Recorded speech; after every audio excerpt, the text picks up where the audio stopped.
So our last subcategory of carbohydrates is polysaccharides. Polysaccharides are more complex carbohydrates. They are multiple monosaccharides bound together by glycosidic bonds. Common forms are starch and cellulose. These structures can be linear in structure, i.e. in a straight line, or have many branches of molecular structure.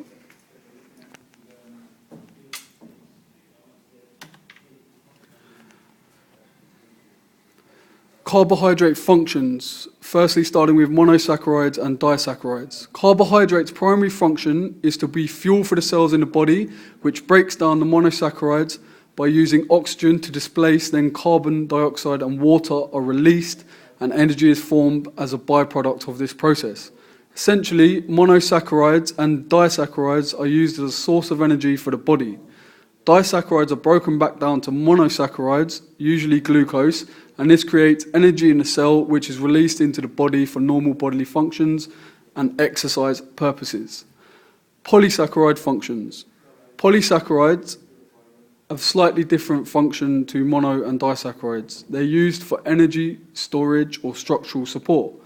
It would be inefficient to break them back down for quick energy release, so they are put to better use to store energy or support.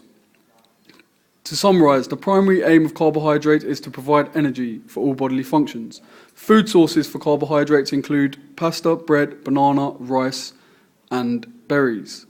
Brown rice is more healthy than white rice due to the fact it releases sugar into the system slowly and not in one go, so there is no so-called sugar drop, which would mean more sugars would need to be taken on board for the body to function effectively. And as we know, sugar can have a detrimental effect to health when taken in excessive amounts.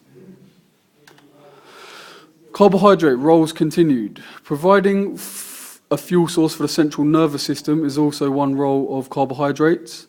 Preventing protein from being used as an energy source, and it allows for fat metabolism, so it helps with the breakdown of helps the metabolism to work in breaking down fat. It's also next slide, sorry. Macronutrients, protein. So protein consists of amino acids. We need a chain of amino acids to bond in order to make a protein. There are approximately 20 odd different types of amino acids, give or take. There are three main types of protein. The first being simple proteins, the second being conjugated proteins, and the last being derived proteins. Simple proteins are made up of amino acids only and are joined by peptide bonds. Conjugated proteins consist of multiple simple proteins bound together by cofactors. Derived proteins, which do not naturally occur, come about when enzymes and chemical agents react together with simple proteins. The protein structure. So, as before, the protein is made of carbon and hydrogen, amino groups with nitrogen, side chain, which is usually designated R group on many diagrams, and the acid group.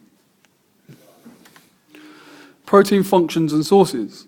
So in its simplest form, protein can help the body tissue and muscles to regenerate and repair and to actually help build new tissue mass. They're also involved in metabolic regulation. A subcategory of protein can also help in the defense mechanisms against free radicals within the body. Sources of protein include animal sources such as fish, eggs, chicken, and milk. These are called complete proteins. Other sources of protein from plants include nuts, seeds, and wheat. These are called incomplete proteins.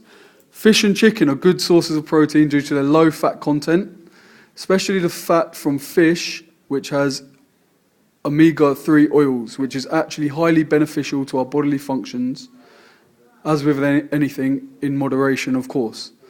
Nuts and seeds are good sources of protein because they also provide a good source of other vitamins and minerals, which enhances your balanced diet.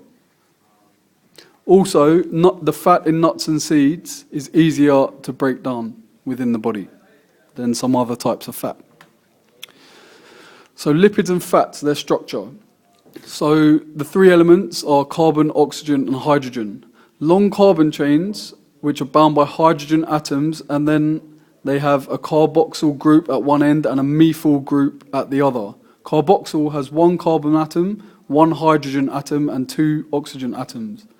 The methyl group has one carbon atom and three hydrogen atoms.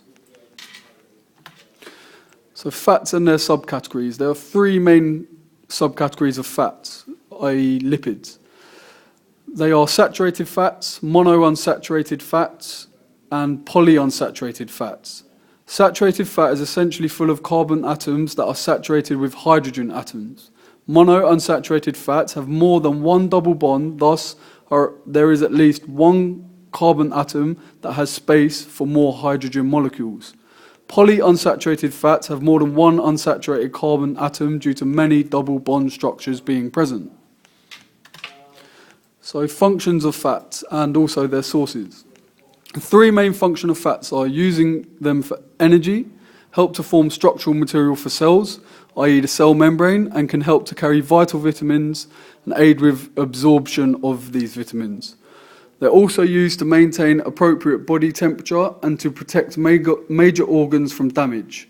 Saturated fats can be harmful as they raise cholesterol levels. This can lead to fatty deposits blocking arteries and causing heart attacks.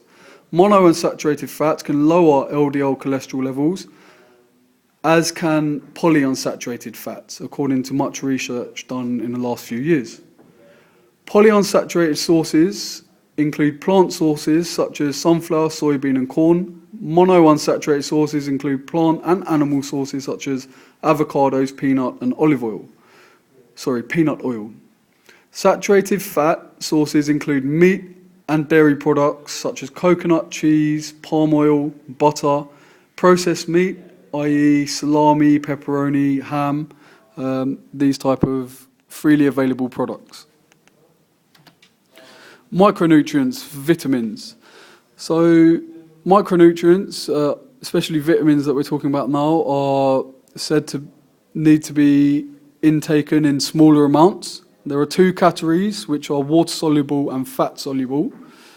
Fat-soluble vitamins can be stored in the body for longer periods of time, can be used immediately or stored for later use. Fat-soluble are stored in the liver and adipose tissue. Water-soluble vitamins are not stored in the body and are needed to be consumed on a daily basis for constant use. So functions. Support functions of the body that monitor control of growth, help to fight infections and illness, and help enzymes to produce energy. Help to function major body systems. There are many, many hundreds of functions that vitamins carry out. So on to fat-soluble vitamins, specifically vitamin A and vitamin D. So vitamin A promotes bone growth, hormone formation, tooth development, immune system.